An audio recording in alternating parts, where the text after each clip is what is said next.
નમસ્કાર. ચાલો એક સવાલથી શરૂઆત કરીએ. શું સફળતા ફક્ત નસીબની રમત છે કે પછી એ ખરેખર આપણા હાથમાં છે? પંડિત શ્રી રામ શર્મા આચાર્યજીના ઉપદેશો પ્રમાણે આનો જવાબ એકદમ સ્પષ્ટ છે. તો ચાલો આજે આપણે સફળતાના પાંચમા અને કદાચ સૌથી શક્તિશાળી સાધન એટલે કે પરિશ્રમ વિશે જાણીએ અને સમજીએ કે કેવી રીતે આપણે પોતે જ આપણા ભાગ્યના ઘડવૈયા બની શકીએ છીએ. આચાર્યજીનો સંદેશ જુઓ કેટલો સ્પષ્ટ અને શક્તિશાળી છે. સફળતા કોઈ લોટરી નથી કે જે કોઈકને લાગે અને કોઈકને ન લાગે. ના, એ તો આપણો જન્મસિદ્ધ અધિકાર છે. પણ આ અધિકાર માત્ર બેસી રહેવાથી નથી મળતો. એને મેળવવા માટે દાવો કરવો પડે છે. અને એ દાવો શેનાથી થાય? એ થાય છે પુરુષાર્થથી. તો પછી આ આપણા જન્મસિદ્ધ અધિકાર સુધી પહોંચવાનો રસ્તો કયો છે? આચાર્યજી આપણને એક જ માર્ગ બતાવે છે: અથાગ પરિશ્રમની શક્તિ, જેને આપણે પુરુષાર્થ કહીએ છીએ. અને સમજી લેજો, આ કોઈ સામાન્ય સિદ્ધાંત નથી. આ તો સફળતાની જાણે માસ્ટર કી છે. ચાલો જરા ઊંડાણમાં સમજીએ કે આ કામ કઈ રીતે કરે છે.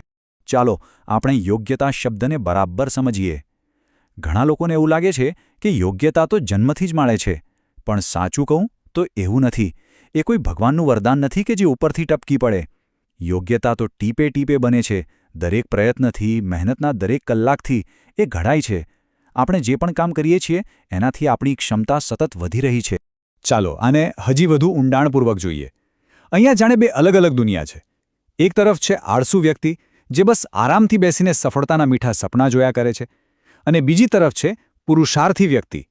એના માટે કામ કોઈ બોજ નથી. કામ જ એની ભૂખ છે, કામ જ એને તરસ છે. એ પોતાના કામમાં, પોતાની કળામાં એટલો બધો ડૂબી જાય છે કે એ કામ જ એની ઊર્જા બની જાય છે. પણ જુઓ, આ પરિશ્રમનો રસ્તો કંઈ ફૂલોથી ભરેલો નથી. એના પર બે મોટા દુશ્મન ઊભા છે, અને એ પણ આપણા અંદરના જ દુશ્મન. એક છે નિષ્ફળતાનો ડર અને બીજું છે નિરાશાનું ઝેર. ચાલો જોઈએ કે આ બંને શત્રુઓ પર જીત કેવી રીતે મેળવવી. તો અહીંયા એક સીધો સવાલ ઊભો થાય છે: શું એકવાર નિષ્ફળ ગયા એનો મતલબ કે બધું પૂરું? શું આપણી યાત્રા ત્યાં જ સમાપ્ત થઈ ગઈ? ચાલો નિષ્ફળતા વિશેની આપણી આખી સમજને જ આજે પડકારીએ. તો જવાબ છે ના, બિલકુલ નહીં. નિષ્ફળતા એ કોઈ ફૂલ સ્ટોપ નથી. એ તો એક સાઇનબોર્ડ છે, એક દિશાસૂચક છે. એ આપણને બસ એટલું જ કહી રહી છે કે આપણો પ્રયત્ન સાચી દિશામાં તો હતો, પણ કદાચ એમાં પૂરા દિલ અને આત્માની શક્તિ ખૂટતી હતી. એટલે કે નિષ્ફળતા એ તો વધુ સારો પ્રયાસ કરવા માટેનું એક આમંત્રણ છે. અને આ વાત સમજવા માટે ઇતિહાસમાં એક બહુ મોટું ઉદાહરણ છે: અબ્રાહમ લિંકનનું. એ અમેરિકાના રાષ્ટ્રપતિ બન્યા એ પહેલાં રાજકારણમાં વારંવાર સેંકડો વખત નિષ્ફળ ગયા. દરેક હાર પછી એ હિંમત હારી શક્યા હોત, પણ એમણે એવું ન કર્યું. એમણે દરેક નિષ્ફળતાને સફળતાની સીડીનું એક એક પગથિયું બનાવ્યું. હાર ન માની. આની જ તો કહેવાય સાચો પુરુષાર્થ. હવે આવે છે બીજો દુશ્મન, અને સાચું કહું તો આ નિષ્ફળતા કરતાં પણ વધારે ખતરનાક છે. એ છે નિરાશા. આચાર્યજી એને એક ઝેરી ઝાડ કહે છે. એક એવી ઝાડ જે આપણી બધી જ ગતિને રોકી દે છે અને આપણને હતાશાના અંધકારમાં સ્થિર કરી દે છે. તો સવાલ એ છે કે આ ઝેરી ઝાડમાંથી નીકળવું કઈ રીતે? આચાર્યજી આનો એકદમ સીધો અને રામબાણ ઇલાજ બતાવે છે. સતત કોઈને કોઈ સારા રચનાત્મક કામમાં વ્યસ્ત રહો. કેમ કે જ્યારે આપણું શરીર અને મન કામમાં વ્યસ્ત હોય છે ત્યારે નિરાશાના નકારાત્મક વિચારોને અંદર આવવાની જગ્યા જ નથી મળતી.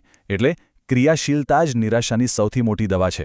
તો જુઓ, જ્યારે આપણે નિષ્ફળતાના ડરને જીતી લઈએ અને નિરાશાના ઝેરને હરાવી દઈએ, ત્યારે આપણે પહોંચીએ છીએ છેલ્લા અને સૌથી મહત્વના પગથિયા પર.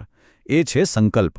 આ એ ક્ષણ છે જ્યાં આપણે પરિસ્થિતિઓના ગુલામ બનવાનું બંધ કરીને આપણા ભાગ્યના નિર્માતા બનીએ છીએ.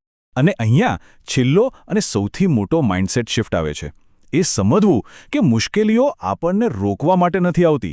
એ તો આપણા સંકલ્પની પરીક્ષા લેવા માટે આવે છે. એ ચકાસવા આવે છે કે આપણે આપણા ધ્યેય માટે કેટલા મક્કમ છીએ. એટલે તો મુશ્કેલીઓનું સ્વાગત કરવાનું છે, એમને આપણી તાકાત સાબિત કરવાની તક તરીકે જોવાની છે. અને અંતમાં આખા દર્શનનો સાર બસ આ એક જ વાક્યમાં સમાયેલો છે: પુરુષાર્થી બનો, પ્રયત્નશીલ બનો, અને હંમેશા યાદ રાખો કે બીજું કોઈ નહીં, પણ આપણે પોતે જ આપણા પોતાના પરિશ્રમથી આપણા ભાગ્યના નિર્માતા છીએ.